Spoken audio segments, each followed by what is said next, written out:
Hey guys, welcome back to the Unfiltered Gamer Kickstarter card game review. Today's game at the tip top is called Holmes vs. Moriarty, or Holmes and Moriarty. And in the game, you are going to be playing a two-player micro card game, which is pretty cool. The game is going to be one person plays as Holmes, the other person plays as Moriarty, and you're going to be doing basically trick-taking actions. There's going to be 3 different rounds in each portion of the game, and then after you determine who won certain tricks, you're going to be then playing a game of Connect 4 onto a little grid here.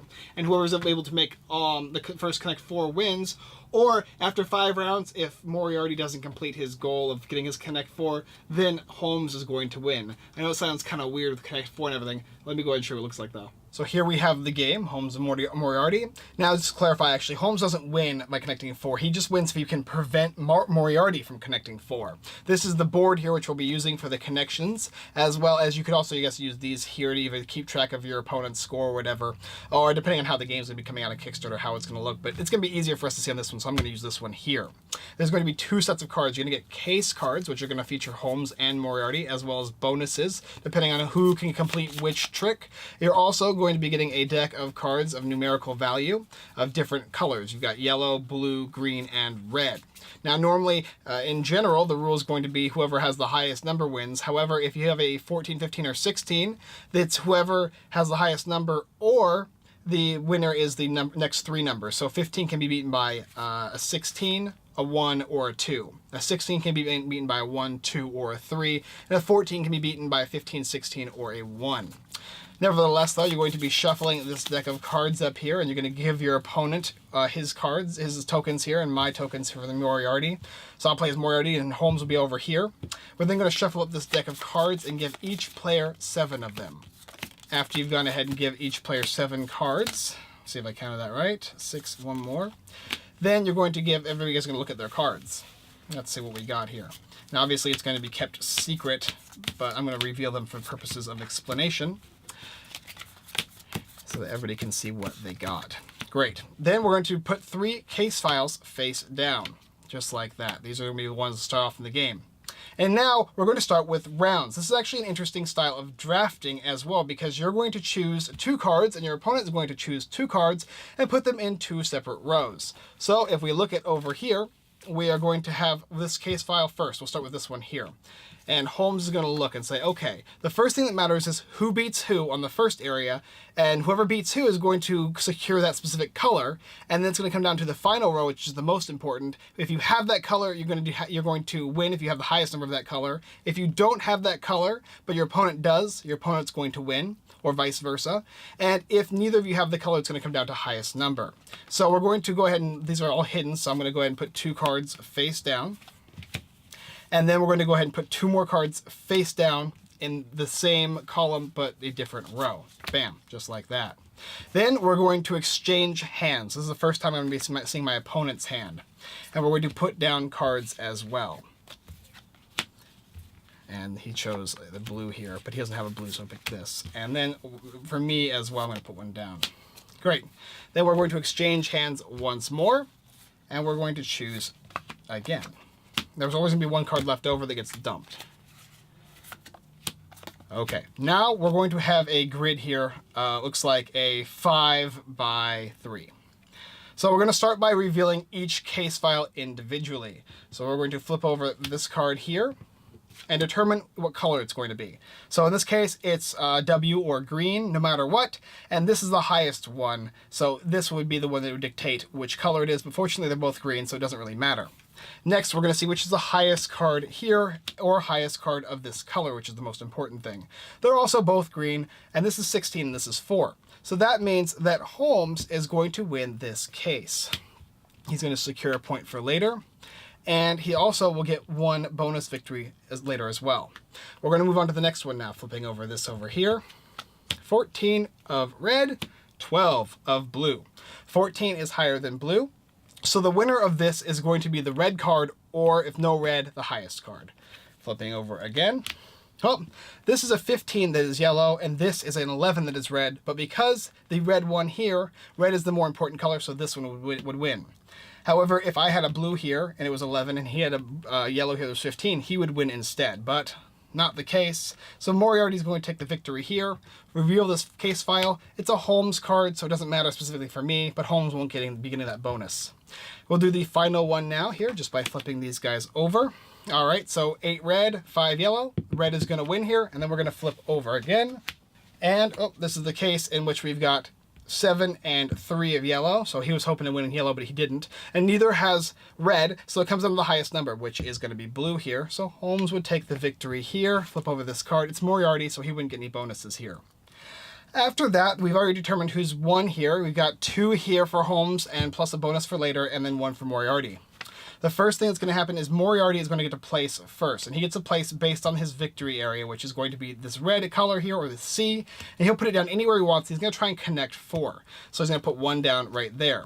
The next is going to be Holmes, and Holmes is going to go ahead and select 2 spots, a green and a blue area, and he's trying to block off Moriarty from scoring these points.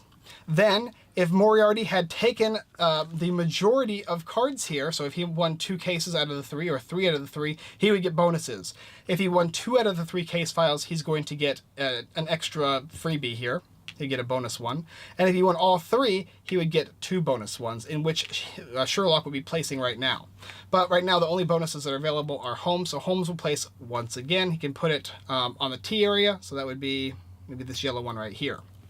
And then you're going to proceed and continue. And obviously the objective is for Moriarty to try and score 4 of these guys in a row. Holmes is trying to block him. If it gets past the 5th round of the game and Moriarty has not won, Holmes is the winner of the game. So that's the basic idea of how to play the game. Obviously, it's going to take place in rounds, and at the end of every single round, you're going to be using this board to calculate points and place those place the cubes of victory on any of the spaces that you're allowed to. And obviously, there's going to be bonuses throughout the game, with Moriarty getting the score of if he's captured more case files, and Holmes would get them if he not only captured the case files but also captured the ones that are his, and he can get a bonus on whatever color this is. So Holmes is trying to fill that board up so it's impossible for Moriarty to score that 4 in a row victory.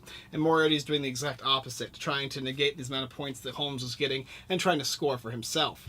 There's going to be multiple rounds in this game, most likely, and even so, it's very unlikely that Moriarty is going to score 4 in a row, because after you score the case files you've won, any of the bonus ones are going to be scored by are going to be placed by Holmes. So Holmes is going to place any bonuses Moriarty gets. So for instance, like I said before, if Holmes didn't score any cases and Moriarty got them all, Moriarty would get 2 bonuses and Holmes would put them down wherever he would want to.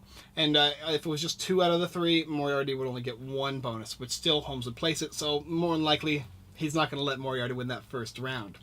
Nevertheless, the game will continue, and at 5 rounds, GG to whoever is able to either stop or succeed in their goals.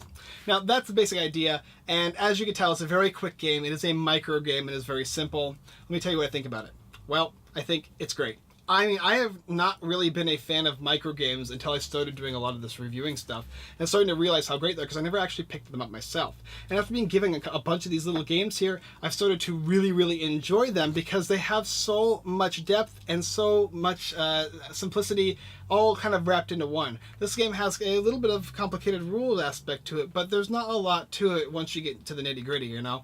It's only 2 rounds, basically. It's only basically 5 rounds, but there's very little you do in your turn. But there's a whole lot you do too, because you're doing the drafting aspect of it and the connecting aspect of it, and thinking, okay, well, what card is he gonna play after I've given him my cards in my hand? Because after the first round of the game, after the first placement, you know what's in your opponent's hand, and what's he gonna play? Is he gonna play that 14 red that I gave him? I know he likely is. And okay, he's giving me back on the next turn, and I'm looking at it again. Okay, oh, he did play the 14, but where did he play it? Which space did he play it? And what is he going to play for the last round? And you're like going back and forth with yourself, going, I don't know. And maybe there's one specific card you don't want played, so you're trying to get rid of it, but he also might want to play that. It just kind of gives you all those questions, and it's very, very nerve-wracking. And you are worried about what Moriarty's going to play, or if Holmes is going to take your master plan and just destroy it into smithereens. And there's a lot of strategy in this game. It's not a lot of luck because, as I said, you're going to be drafting a lot, and then you're going to be using the placements to determine where you're putting these guys down, whether it be just your simple placements of your choice, or Sherlock is going to get his own spaces, and there's some of them that even give him 2 bonuses if he gets lucky and finds the specific case files, whereas he also has to sometimes place for Moriarty's bonuses, but at the same time he doesn't want to give Moriarty that edge, and then again, maybe he can't even stop Moriarty from getting that edge because all the board is filled up and Moriarty's getting the exact spaces he needs. Nevertheless, this game was a mind blower for how interesting and unique the mechanics worked all together. I thought at first when I was reading a Connect forum, like, I'm not really too into that. But as I played it, whoa, super fun. If you like 2-player games, if you like micro games, and if it's something that if you do have time where you're able to just sit down for a quick second with your wife or your partner or whatever and play, because me and my wife were playing this game and we were just like, oh yeah, really quick, really fun.